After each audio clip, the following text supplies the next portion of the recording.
let's talk about the Russell Westbrook fiasco from last night. One, an incredible game, as you can expect anytime you tune into a Timberwolves and Nuggets game. You know it's going to be great. You know there's a likelihood that Rudy Gobert hits a fadeaway jumper to end your season. Like, there's a lot of shit going on. Russell Westbrook had a fiasco of a sequence. Jokic had 61, 11, and 10. I mean, let's just get to the sequence first and foremost that we're all talking about. One, good double team right here. Bad pass, steal. Russell Westbrook gets the steal. Look, I'm going to come out right away and defend the layup attempt. You got a fast break. It's 11 seconds left. You're up by 1. If you pull this ball out, what happens? You're already in the bonus. You pull this ball out right here. Well, you get fouled at 10 seconds left, and you got to shoot 2 free throws. Like Russell Westbrook, not the greatest free throw shooter, is shooting 2 free throws. Marcus Samuel with an 89-mile-an-hour fly out, just swinging a pool noodle out there. Somebody get him a baseball bat. Hey guys, do you know Marcus Samuel is not swinging a baseball bat? He's swinging a fucking pool noodle. They might not know that. I'm gonna defend the layup. That's a bunny, right? Like seriously. Sometimes you say, "Oh, that's a bunny." And it's like a bunny for an NBA player. This is like a high schooler makes this layup straight up, right? Like a high schooler makes this layup. So we're looking at the results of the missed layup and saying it's a horrible shot. He makes this layup. It's a 3-point game with 11 seconds left. You pat each other on the butt and let's go. Let's play defense, switch everything. Don't foul. Like, you're good. We give up a layup, whatever. The Minnesota Timberwolves have 1 timeout left. You're feeling great. So I'm going to defend the layup attempt. Smokes it. Big fuck up. Now here's fuck up part 2. Lingering behind the play. Right? Upset that he missed the free throw. Here we go. Timberwolves aren't taking a timeout, which they shouldn't. Smart choice. Russ is now trailing the play. Has to sprint into it. You have Jokic applying pressure in the backcourt. That was smart play by Jokic. Because he sees Russ. Look, you can see. He sees Russ is trailing the play. He's got to put some ball pressure. Give Russ some time to get back into the play. All right, boom. Now we're scrambling. We're scrambling. All right, you've gotten back. Not bad. Alexander Walker probably is going to miss that, honestly, if I had to guess. I mean, would have missed that because the foul, which, by the way, this is a clear and obvious foul, happened after he released the ball. He makes all 3 free throws, game over.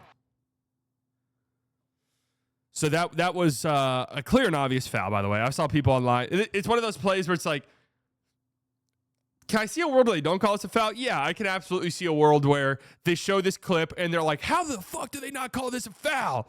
And then you have people in the replies that are like, oh, they're never calling it that foul at that point in the game. And then it's like, oh, well, it is a foul, so they should call it. Like, that's a clear and obvious foul. Right, great at bat by Wyatt Langford. That's a clear and obvious foul. And it's just an all-time brain fart, all-time catastrophe, all-time horrible, awful sequence for Russell Westbrook. Absolutely. Locked on, I guess that was a terrible foul call. I mean, that's a clear and obvious foul. Right? Like, am I wrong? Like, that's a foul through and through. They showed the replay a million times. It was an obvious foul.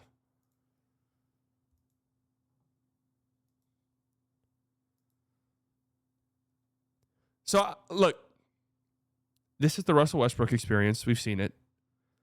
Making plays like these, getting into it with other players, not being a threat at all from 3-point line. But I want to defend him, though, because I thought he played good defense in this game. I thought he did a good job defensively on Anthony Edwards for a large chunk of the game, especially down the stretch. I do think he's been pretty solid for this Nuggets team. I kind of think about it like this. The Russ stuff, I think about it like this, especially when it comes to this Nuggets team.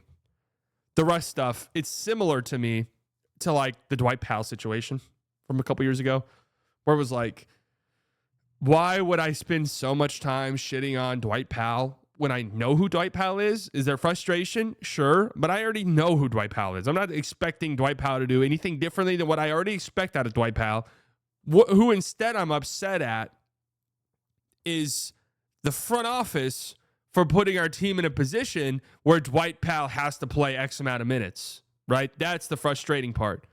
I feel pretty similarly in this Nuggets situation. Like, am I really going to be mad at Russell Westbrook for doing what we all expect Russell Westbrook to do every now and then? Am I really going to be mad at Zeke Naji for being bad? We already know Zeke Naji's bad. We already know that. We're already fully aware of that. Am I going to be mad at Peyton Watson for not being a threat at all from the three-point line? No, we already know that. We already expect that. The Nuggets have done a horrific job building their team. They've done a terrible job. They get bailed out by the fact that Jokic is the best player on the planet. And that bails them out a lot of the time. So you're saying you want a closing 1 through 5 next year that includes Russ at point and Dwight Powell at the 5? Hell yeah. Let's make that happen.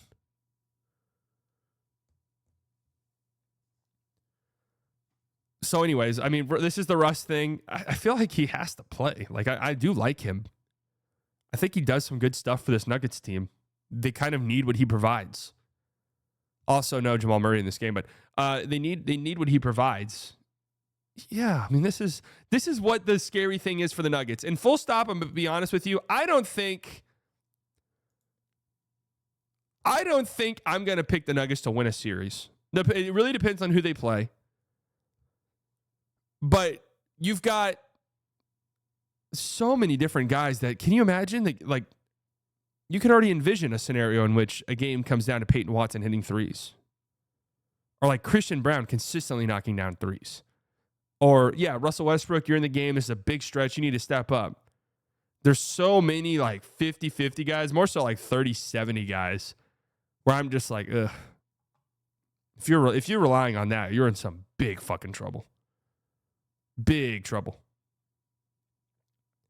So I do kind of want to defend Russ. Although this was an all-time blunder right here. Jokic was incredible last night. 60. I mean, it's just hilarious to me that if like the defense kind of didn't prevent him from, like, it's not the Lakers defense that completely prevents him from doing anything. If he really needed to, he could ramp it up and put up 35 to 40 points a game, I think. Maybe that's pushing it. But I think Jokic could lead the league in scoring if he put his head down and decided he was going to lead the league in scoring.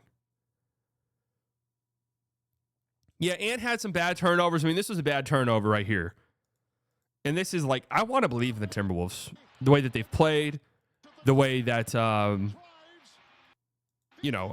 were dealing with some suspensions in this game, obviously, but the way Dante DiVincenzo has been shooting the ball recently, with how good Nickeil Alexander-Walker's been so far this season.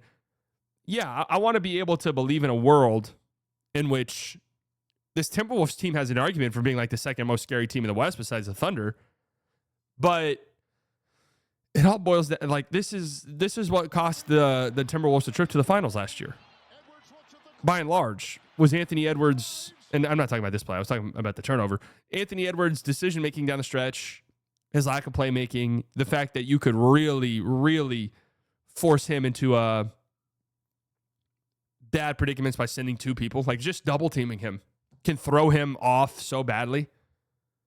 And also, it helps that Luka and Kyrie just went God mode in that series. But like, game 2 was, the Timberwolves had game 2. Game 2 was pretty much over. And then Ant had that turnover. That's a completely different series. All those games were close.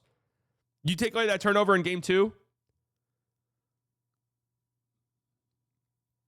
it's 1-1 going back to Dallas instead of 2-0. I don't know. They need what he provides. It either works or it doesn't. Malone might not be the guy to make them a dynasty. Well, dynasty's off the table. Dynasty for the Nuggets is off the table.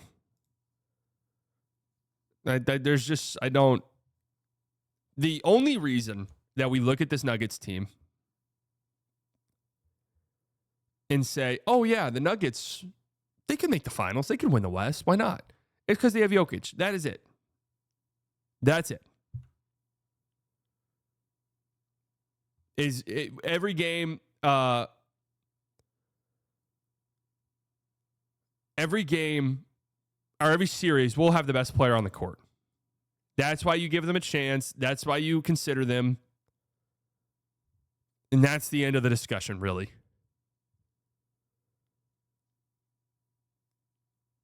Without Jokic playing team, maybe. Oh, without Jokic, this team's fucking trash. Not against OKC, though. OKC, you have an argument this season. Memphis seems destined for the play-in. Wow. I didn't even realize this was the case for the Grizzlies, that they are tied with the Timberwolves right now. Oh, my God. The Grizzlies really might make the play-in tournament. Holy shit. Hell of a catch, Adolis. Memphis, 19.5 back of the Thunder. They're the 6th seed currently. The Timberwolves, 19.5 back as well. The 7th seed. With the Clippers only a half game behind. And the Mavericks only 7 games. Grizzlies, yeah, horrible collapse.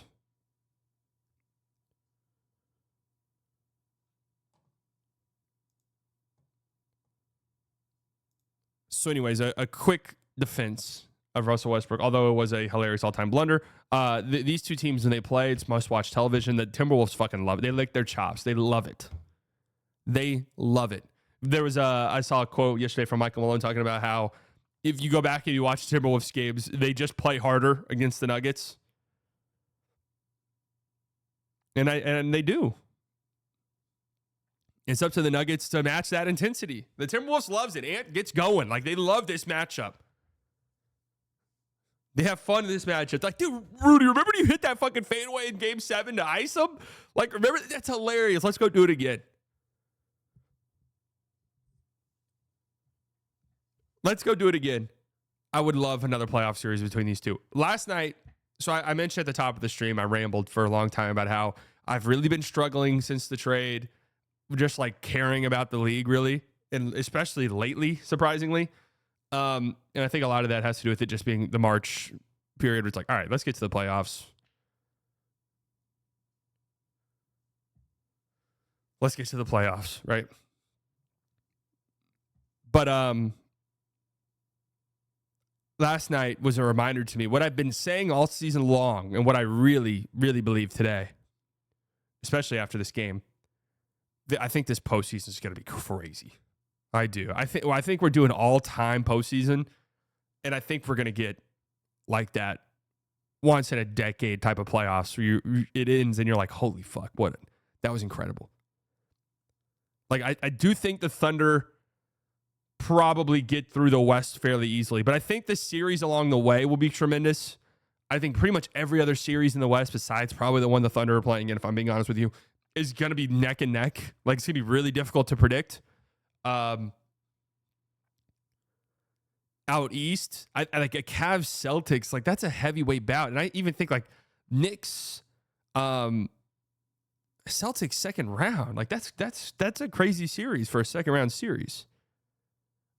Right? I even think like a Pacers Cavs series is interesting in round 2. But then a Cavs Celtics conference finals, a potential Thunder Celtics finals.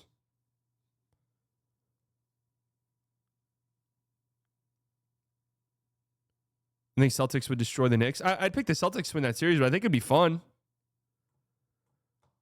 I know in the regular season they've owned them, but I think it'd be different in the playoffs. I think it would be fun. Yeah, Pacers, Detroit, first round. I mean, how many different brawls are we going to get over the course of that series? Even Bucks, Knicks. Like, I'd pick the Knicks for sure, but Bucks, Knicks, round 1.